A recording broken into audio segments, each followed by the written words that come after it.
So how exactly do you sell your services without selling your soul?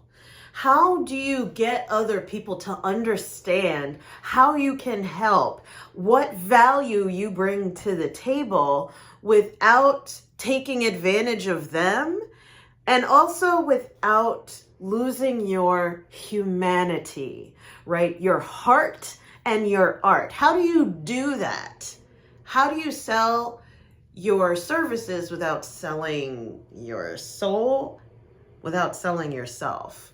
This is one of the biggest questions that my clients come to me with when they have a purpose-driven business, right? They feel that their spiritual gift, their life purpose, their vision for themselves is tied to their career. They want to help people out in a big way. And then the money question comes in and smacks of shame, of how dare you get paid to do what you love. Does this sound familiar? So my spirit guides answer this by saying, journal your journey. Let's talk about it. We're going to get into this. I'm Sensei Victoria Whitfield. I'm a Reiki Master Teacher, founder of the Strategic Meditation Process at strategicmeditation.com, where I help impact-driven, spiritually minded entrepreneurs like you get and stay grounded and clear in mind, body, and business. If you need a spiritual business coach, right? If you need someone who understands how wealth really comes from the inside out and you want to be authentically in alignment with that, reach out, say hi, like, subscribe, share this video on your social media platform so that more of this positive inspiration gets out there to our sisters and brothers in business. This I call your weekly business energy flow forecast, and the reason why I do these is to help you set your mind right at the beginning of the day for the week ahead. My goal in sharing this information with you is, of course, not only to let you know that I'm here in case you need support, but also to help you increase your energy so that you can increase your income and impact out there in the world. Mwah, big hugs and love. Welcome back. If this is not your first time, and hello, nice to meet you if this is. So, journal your journey is the message that my spirit guides told me to share, especially for you today. Kyo dakeba, as we say in Reiki in Japanese, which means just for today. Just for today, we want to focus on journaling your journey. Now, this is our third episode in a 4-episode series on tackling the problem of a lack of product awareness. And we're working on loving yourself and self-care and personal growth and development, right? Knowing yourself. But how we're going into that is through productizing the conversation about ourselves. Instead of like, I don't just want to be self-aware, especially as a business owner and entrepreneur. I want to be product aware, because when we productize the conversation, our consciousness of value shifts because of the money element. And it also shifts to the positive, right? If you're not aware of what's the return on investment, you're not going to buy. And the same goes for other people. They're tuned into what's in it for me, right? If they're not clear on what's the value, what's the worth of this product, program, service, right? They're not going to go for it. Nobody would. Basic capitalism, right? And so then let's take, and we have been taking that perspective and now apply it to ourselves of, why would someone want to work with you in your business? Why would someone want to buy into your point of view? Buy, right? We're changing what we mean by the word buy, or just stretching and extending it to understand and subscribe. To say, yes, I agree, right? I'm in. Yes, I'm in on you, loving you, working with you, investing in doing this work with you. Why would they buy in? And on top of that, why would you buy in on you, because we understand that money is just a trust. Hello, trust fund. You ever heard of this? Money is just a trust. So it's like, okay, I'll put my money on that because I trust it will deliver on what it said it would. I see the value, I see its worth, and so I trust that it is what it says it is. So I'm going to give some of what I trust, right? My money, my value, my valuables, right? I'm going to put that to exchange, to subscribe, to begin, right? To enter into that product, program, or service. And so if you're struggling to trust yourself, if you don't buy into you as a viable option, if you struggle with self-worth issues, we are going to tackle that, and we have been tackling that in this series. This is our third in our of 4 in the series on you becoming product aware. Because in the communities that I've served over the last 15 years, doing my spiritual work here from what I call the dojo. It's a mansion in wonderful New Jersey. Come on by for your private session, your VIP day. Happy to see you there to help ground and clear your energy so you know how to navigate decisions authentically in your life and business. What I've found is in my community, there's this rampant thing called imposter syndrome that keeps cropping up, and it syndromizes insecurity and self-doubt. It's not a syndrome. Everybody has to move through the initiation of believing in themselves, right? It's not a syndrome. It is a part of the human condition to be like, do I really believe in me? Can I bet on me? Can I trust me? Can I trust me?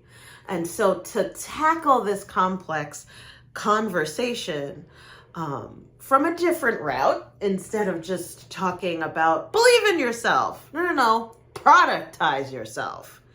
And you will see just how much your value is, just how much your worth is. You are a treasure chest of value. You are an absolute vault of wisdom and wealth. You are worth it. You are worthy. Yes, yes.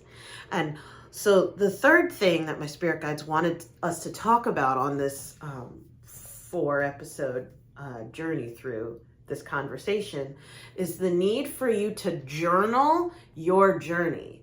Because when you journal, as in document, right, track what happened, journaling is not about the future. It is more reporting, right? Reporting, tracking, metrics, if we want to put it on that, to help you understand why it's important to look at your metrics, why it's important to open up your bank accounts and look at the finances and track it and do all of the bookkeeping. Shout out to Julie, shout out to Lisa and Claire and Sonia and all my amazing team that helps me do that in my company. But it's important for you to track your progress, specifically by journaling your journey. What has been going on? What of value have you achieved? What is your list of greatest hits? What are the wins that have happened? I personally, so I've used this app for years. I love Winstreak. This is not a paid sponsorship. It's a free app. I absolutely love Winstreak. I live on it every single day. That's how I journal my journey, and I just document all of my wins every single day. And I've done it for at least a decade on that app. I'm so grateful for it. And when you journal what's good going on for you, when you document it, you start to build the case and also build the habit of building the case for you being awesome, you being valuable, you being worthy, you being worth somebody investing in and working with. If you don't know how good your product is, if you don't know the transformation that your product delivers, you can't sell anybody else on that. How do you sell your services without selling your soul? You journal your journey. You can't just come out and say, I'm the best, I'm an expert, I'm amazing, without a body of evidence to support that. Now, you may have a tremendous body of evidence to support that, but you're not documenting it. So that is one of the biggest problems in my community that I serve, right, of spiritually minded entrepreneurs, is that they have tremendous value and they forget it because they're so focused on getting to the next thing and helping everybody else out. I'm gonna help you out, I'm gonna help you out, I'm gonna help you out, I'm gonna help you out. But I'm a piece of crap. I help other people out, but I believe I'm a piece of crap. That's a mindset issue. I mean, from the outside looking in, right, you and I would be like, duh, that's a mindset issue, Victoria. Boop, boop. Like, what's wrong with them? But I understand exactly what that's like. Having low self-esteem, being a doormat, being a people pleaser, as it's called. And as a people pleaser who one of her top 5 strengths, right on the Strengths Finder test, is achiever, my tunnel vision goes to what did I do for others, not am I worthy. My tunnel vision goes to are other people happy, naturally not to I am worthy and I come from that space. Now I've worked on it over the last 2 decades where I'm at a completely different space where I started out. Thank you. And thank you for that. So I know I'm the shift. I know I'm the shift. And I make shift happen, big shift happen every single day. That's why my clients keep coming back day after day, week after week, month after month, year after year. I'm actually going to be speaking to a client of mine who's been with me all 15 years weekly minimum. So apparently this is some good product. And I know it, but I didn't start off knowing that. And where imposter syndrome comes in is assuming that you're not good enough because you're not somebody else. And the gap in understanding there that fuels the imposter syndrome is you are not journaling your journey. You do not know what your wins are every day, every week, every month, every quarter, every year. You aren't clear on the value and the good that you've done. You just forget it and focus on the bad or focus on other people's good. Be kind to yourself. I don't know, is this resonating? Is this for you? Comment below if I'm speaking to you, but I'm called to deliver this message so that you receive that in your heart, that you have value. And today, dígame, type it in the comments. Today is the day. Write that down. Today is the day that you are going to journal your journey. Journal the things that you tried. Journal the things that went well. Journal the things that you tried and didn't quite go that well, but you learned and you journaled that as well. And you're going to commit to journaling as you go, tracking your progress. Shout out to my godfather, how he journals his progress for taking care of his body and his weight loss journey is he picks up a pebble every time he walks a mile. I think it's a red one for a half mile, a white one for a whole mile, and he just drops that in a jar. So he gets to see his progress, see his value, see and believe in himself, and know that, oh, I can do this, I'm worth it, I'm doing it. Be kind to yourself. If you've been looking at everybody else to measure yourself rather than tracking your own progress and measuring from there. With that, let's get to history, science, and then of course spirit to support this conversation. I hope you're understanding. Is this good? Type it in the comments if this is good, if this is making sense. Right. And by the way, like, share, subscribe if you haven't yet. If this is good, tell the algorithm that this is good by liking, sharing, subscribing. Let's get to some history, some science, history, and spirit to support our conversation around why it's time for you to journal your journey so that you can sell your services, sell your point of view without selling your soul, right? Without being a liar, faking it till you make it. You don't have to fake it, because if you have that body of evidence, you're good. So first of all, let's head on over to science for a bit. Let's head on over to, I will. My spirit guide said, no, history first today. History first. Course correction. History first. Think and Grow Rich by Napoleon Hill. Chapter 7, the largest chapter in Think and Grow Rich. Well, in my book, it's chapter 7. Organized planning. Go ahead and type in the comments below if you read Think and Grow Rich, you love it. And is it chapter 7 in your copy? Some people have different chapters. So my spirit guides are saying, let's read from Napoleon Hill on organized planning about preparing your brief. Prepare your brief. And what that is, so last week and the week before, we did a lot of writing because this chapter is huge on you getting into writing and putting your thoughts on paper, putting everything together. This time, so that was writing for you. This is now writing for others. When you prepare a brief, it's kind of like a resume where people can look and see, ooh, here's what I get when I get Victoria. Awesome, all in one spot.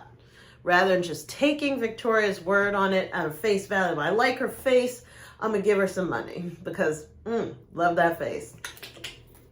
Yeah, which can absolutely, it has happened. And, okay, well, maybe we're working on a specific problem. I wanna look at the brief and see, can she help with my problem? This happened actually recently when I was talking to my aunt, where she's about setting up a meditation, like at a place where she is, and she's, oh, send me your resume. Girl, I have been in business 15 years. I don't have no resume, but I do have a one sheet. And I got that over to her, and we're putting the event together now because they could look at it and be like, ooh, yeah, look at that. Victoria's the real deal. She was featured by AT&T, Johns Hopkins University. Okay, she's a 2-time world toured speaker. Oh, she's a published author and she has a podcast. Oh, I like that. Yeah. Oh, we can easily Google her. Very nice.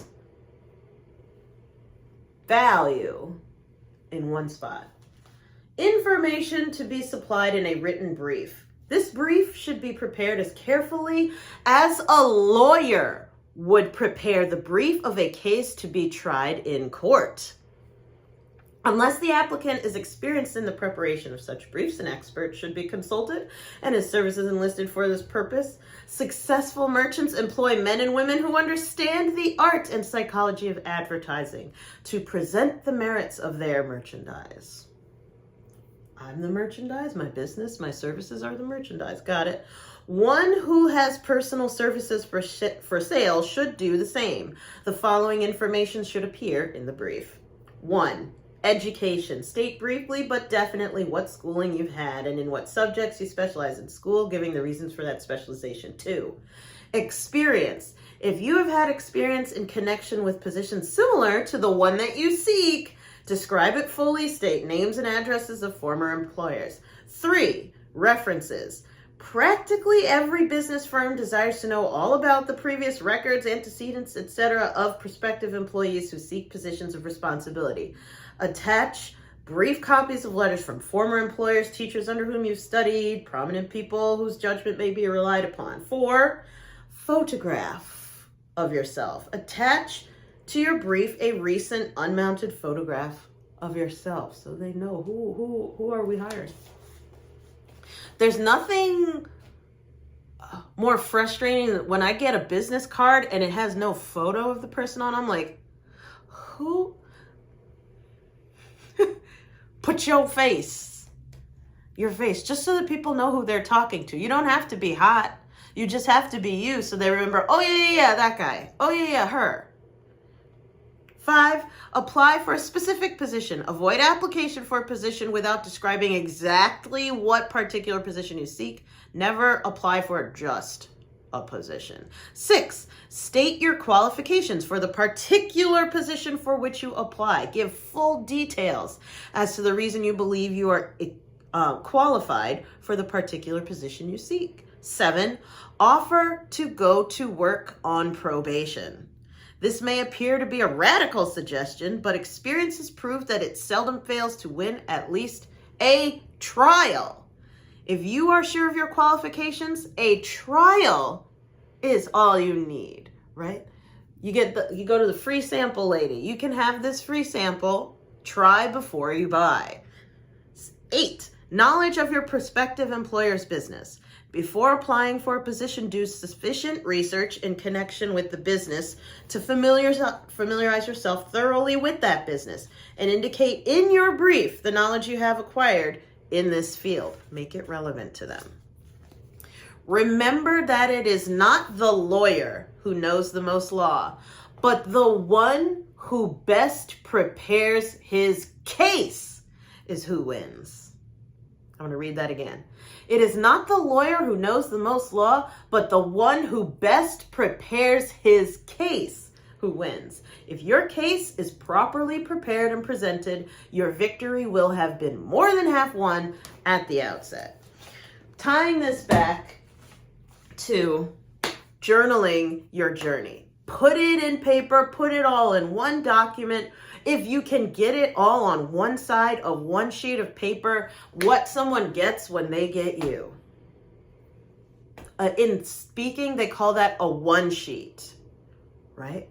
Or in corporate, they call it a white paper, not no curriculum vitae where it goes on for 50 pages of everything you have ever learned in your entire life. That's great. You know, if we need an appendix, an encyclopedia, or a history book, you can crank that out. But I'm talking one side of one 8x11 sheet.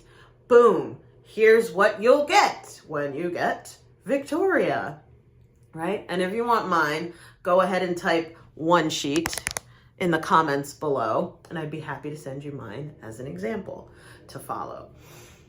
So build your case. And in fact, print it out and have it in your presence to remind you of, you know what? I do have something to contribute. No imposter syndrome. You're wrong. Peanut Gallery says, boop, boop, boop, boop. Okay? With that, let's head on now over to science so we can get more of a real world example of this issue. Go gadget mouth. And we're heading over to MIT, the Sloan Business School over there. Shout out to MIT, amazing, and thank you for being a part of our family, right? Super grateful for that. This article is by Beth Stackpole for MIT Sloan from January 11th, 2024, and it is titled Quantum Computing, What Leaders Need to Know Now. And what we're going to listen for as this real world example of why building your case, journaling your journey, and really documenting in a concise way your value and how it's relevant, how this is playing out now in a specific industry, and that is the emerging technology of quantum computing.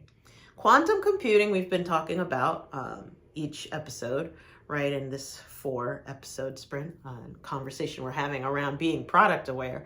The problem with quantum computing is there's so much power, superpower computers, and they're like, no idea what to use this for. They are not aware of the problems that they solve yet. It's emerging. They're working on it. They're just developing the technology and then to cram it into solving some problem at some point.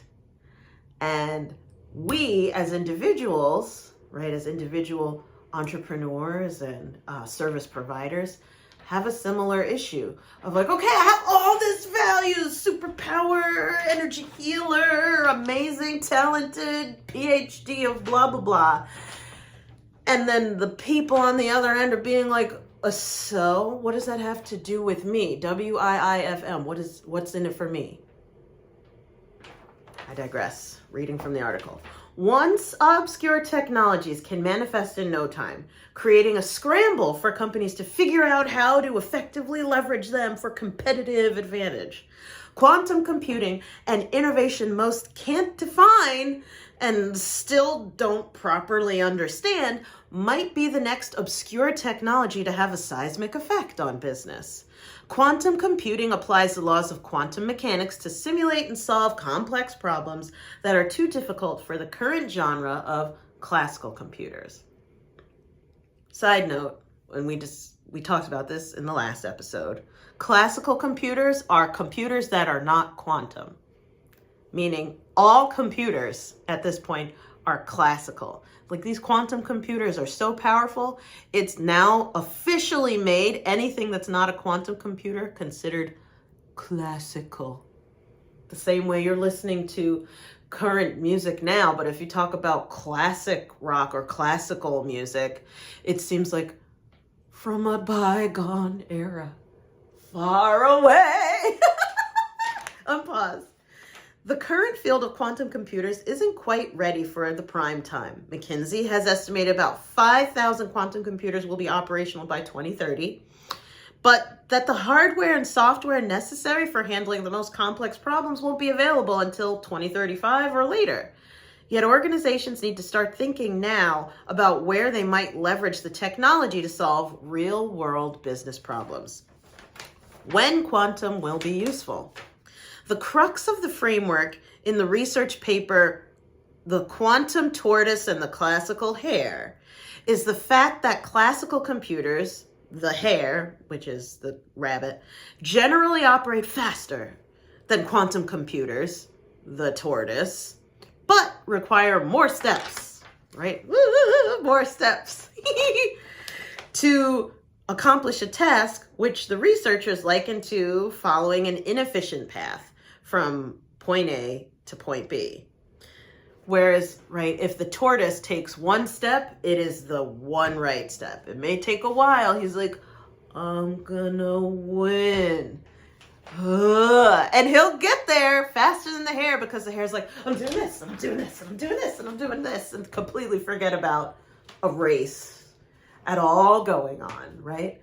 So quantum computers are now the focused, steady tortoise, one quantum leap at a time. With their ability to run more efficient algorithms, quantum computers have the potential to take a more direct path. But because they have slower processing speeds, it could actually take longer to solve the problem. The researchers' framework aims to help businesses determine whether the shorter route or the faster computer is more valuable, depending on what problem they are trying to solve. Scientists are striving to achieve quantum advantage, which is the ability to use quantum computers to solve problems that are beyond the reach of classical computers. Some companies are estimated to reach quantum advantage by 2030. But the researchers in their paper said the focus on quantum advantage overshadows the usefulness of quantum computers as they become cost competitive with classical computers. To compensate, their framework establishes the benchmark of quantum economic advantage, which occurs when a particular problem can be solved more quickly with a quantum computer than with a comparably priced classical computer. Pause. What the heck was all of that? Quantum advantage is the computer can solve problems.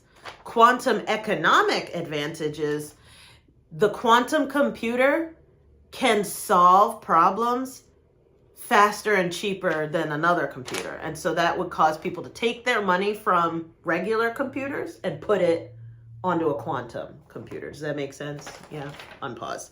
To determine the quantum economic advantage, business and technology leaders will have to consider two conditions. One, feasibility, meaning whether a quantum computer exists that is sufficiently powerful to solve a particular problem. And two, algorithmic advantage, meaning that a quantum computer would be faster at completing a particular task compared with a comparably priced classical computer. The overlap between the two of feasibility and algorithmic advantage is quantum economic advantage. Thompson advised businesses to consider the speed of the computer versus the route. Quote, think of it like a race and getting from point A to point B, and the algorithm is the route. If the race is short, it might not be worth investing in better route planning. For it to be worth it, it has to be a longer route. So what that essentially means is that for one to be economically advantageous, to use a quantum computer in this sense, for one, it's got to exist in the first place, feasible. It's like, can we even build this computer in the first place? That's what they're working on now. And then two, algorithmic advantage, where you have a big route between point A and point B, or a big algorithm. You could think of it as like a really long equation, really, really, really long, like miles and miles long.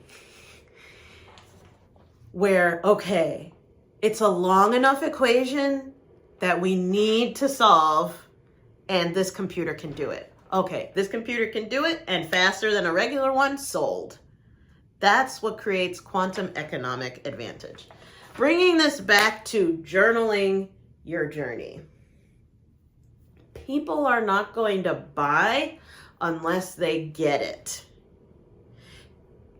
If people can get what's in it for them, they will invest. The same with the quantum computers situation. They're like, there's all this power.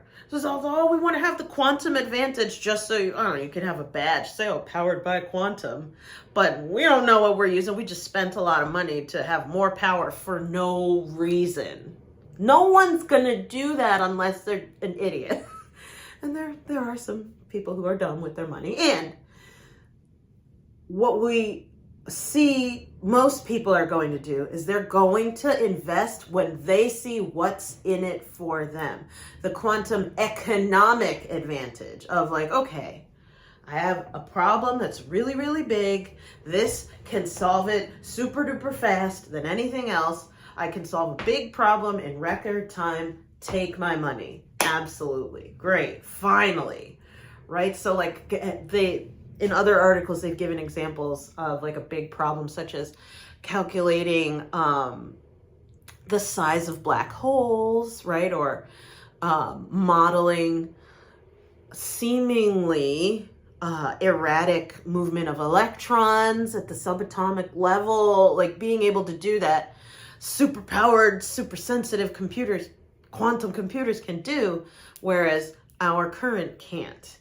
And okay, we gotta find what's in it. What's the problem? As like I hear my friend Tom Shipley with his arms this big, being like, "What's the problem? Tell me what's the problem that you solve." Whenever we're in mastermind, and that is the goal of journaling your journey. Is you as you document day after day, hour after hour, minute after minute, or day after day, week after week, month after month, year after year. You document what you did, what you rocked, what worked out, what you tried might not have gone well, but what you learned, and the learning is the win.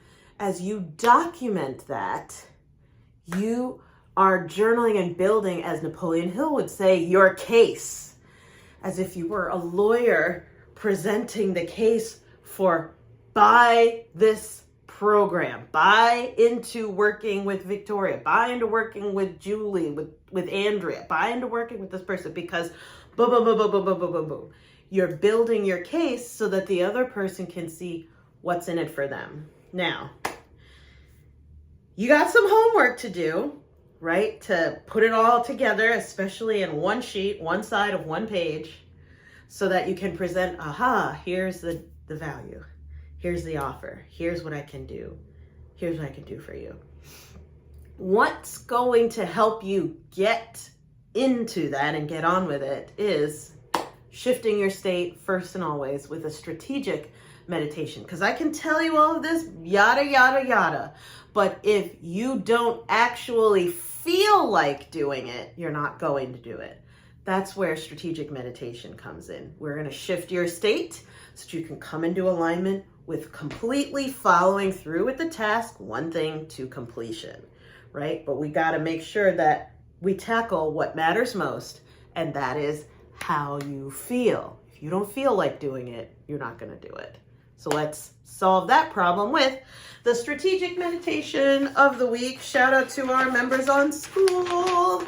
And you can join, click the link in the description or on the page wherever you're watching this.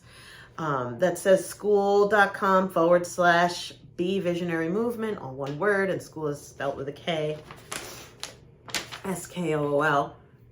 Hop on into our app and go ahead and type in the search bar for this strategic meditation, or if you're scrolling, it's in the guided vision journey meditations, part of our vault. Power Animal for Business Clarity Drum Journey. Power Animal for Business Clarity Drum Journey. It's 17 minutes. Go ahead and type that in. Power Animal for Business Clarity Drum Journey. And what you're going to do is you're going to embody your power animal for business clarity. It's time for you to get down to business. And how you can do that is by doing the strategic meditation of the day to really let that spirit of focus, confidence, and clarity infuse into every single sacred cell of your body, and show you some things that maybe if you were just thinking as a person instead of thinking as your power animal, you wouldn't even think, you wouldn't even look at, you wouldn't even dare mention. Go ahead, embody that, and then go do the exercise of creating your one sheet. Are you going to do it? I'm doing it. Type it in the comments if you're down, you're doing it. I would love to see who's doing this work, who's doing the one sheet. And if you say one sheet again, I'm happy to send it to you. Now you come to the end of this video. Dun, dun, dun, we did it. All right. And you have a ton of questions. You need additional support.